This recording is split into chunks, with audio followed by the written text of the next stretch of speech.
Appendix सी को कैसे fill करना है ध्यान से देखेंगे तो पहले ही मैंने आपको बता दिया था। अपेंडिक्स सी किन लोगों के लिए है? उन लोगों के लिए है जिनको लोकोमोटर डिसेबिलिटी है, अपर हैंड्स मतलब अपर लिम्स में, हाथों में डिसेबिलिटी है। ठीक है, चलिए अब हम इसको फिल कर लेते हैं। तो यहाँ पर सबसे पहले आपका नाम आएगा जो आपने नीट फॉर्म में भरा था, यहाँ पर आपकी उम्र आएगी, यहाँ पर आपके फादर का नाम आएगा और यहाँ पर आप अपना छोटा सा एड्रेस फिल कर दीजिएगा, बहुत बड़ा भरने की ज़रूरत नहीं है। और यूडीआईडी कार्ड का नंबर यहाँ पर डालना है। तो इस बात से एक बात ज़रूरी हो जाती है कि यूडीआईडी कार्ड जो है वो एक ज़रूरी डॉक्यूमेंट है, वो आपको अपने साथ रखना ही ज़रूर है।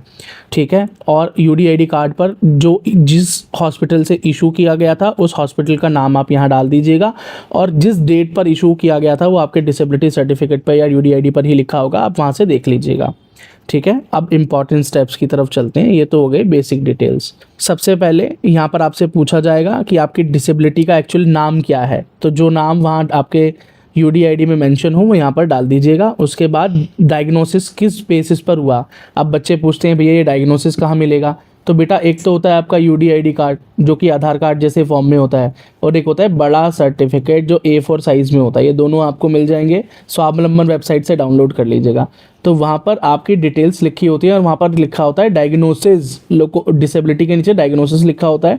तो वहाँ आप देख लेना कि डायग्नोसिस यानी आपका एक्चुअल केस क्या था वो आप यहाँ पर लिख दीजिएगा। और उसके बाद आपसे पूछा जा रहा है 4th पॉइंट पर, क्या आप कोई असिस्टिव डिवाइस या आर्टिफिशियल लिम्ब यूज़ करते हैं। ठीक है, यानी आप कोई प्रोस्थेटिक यूज़ करते हैं या कोई बैसाखी या किसी भी प्रकार का कोई जो है वो डिवाइस इस्तेमाल करते हैं जो कि आपको हेल्प करता है लोकोमोशन में, यानी या नहीं, वो आपको यहाँ पर भरना होता है, येस और नो करना है। और अगर आप करते हो तो बेझिझक येस कर दीजिएगा, ये आपके सपोर्ट में ही जाएगा, छुपाने की ज़रूरत नहीं है। अपनी डिसेबिलिटी छुपाने की कोशिश मत कीजिएगा। चलिए फिर यहाँ पर सबसे पहला पॉइंट आपसे पूछा जा रहा है, क्या can you lift over head, क्या आप अपने सर के ऊपर सामान को उठा सकते हो दोनों हाथों से। ठीक है, चीज़ों को उठाकर, जैसे बैग को अपने सर के ऊपर, जैसे आप बस में बैठते हैं तो अपना बैग सीट के ऊपर रखते हैं ना, ठीक है, या प्लेन में बैठते हैं तो लगेज रखते हैं ना। तो हाँ, अगर आप ये काम कर सकते हैं तो आपको येस कर देना है। क्या आप अपनी नोज़ की टिप को अपनी फिंगर, जो जितने हाथों की उंगलियां हैं उनसे टच कर सकते हैं, तो कर सकते हैं तो येस कर दीजिएगा। क्या आप ग्रूम यानी खुद की देखभाल, कंघा करना, ठीक है, और मतलब क्या आप सेल्फ सफिशिएंट हैं, खुद को ठीक से मेंटेन कर सकते हैं, तो उसमें येस कर दीजिएगा। एक पॉइंट छूट गया, क्या आप खुद से खा सकते हैं, तो इसमें येस कर दीजिएगा अगर कर सकते हैं तो। ठीक है, कुछ भी झूठ नहीं लिखना है इसमें, जो आप कर सकते हैं उसमें येस करना, जो नहीं कर सकते उसको रॉन्ग कर देना। अगला है can you clean your self, यानी आप टॉयलेट वगैरह जा सकते हैं तो येस कर दीजिएगा, खुद से जा सकते हैं, कोई परेशानी नहीं होती, नहा धो लेते हैं तो। एक पॉइंट बीच में रह गया 5th, क्या आप कुर्ता शर्ट जो अपर गारमेंट्स होते हैं वो पहन सकते हैं, उतार सकते हैं, तो यस, ये वो वाले कपड़े हैं जिनमें बटन नहीं होते हैं, बिना बटन वाले शर्ट टी शर्ट्स वगैरह उतार पहन सकते हैं क्या। उसके बाद क्या आप drink water holding a glass, क्या आप ग्लास पकड़कर पानी पी सकते हैं, ठीक से होल्ड कर सकते हैं उसको।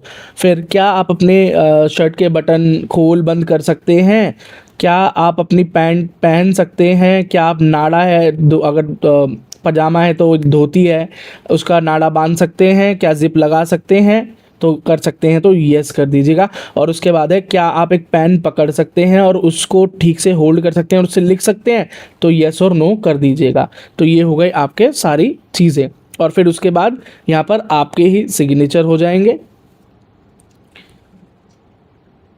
ठीक है, आपके सिग्नेचर हो जाएंगे तो ये डेट है, तो जिस डेट को मैं इसे भरूंगा, मान लीजिए मैं 30 जुलाई को भर रहा हूँ तो मैं 30 जुलाई लिख दूंगा, और प्लेस यानी मान लीजिए मैं दिल्ली में हूँ तो मैं यहाँ दिल्ली लिख दूंगा।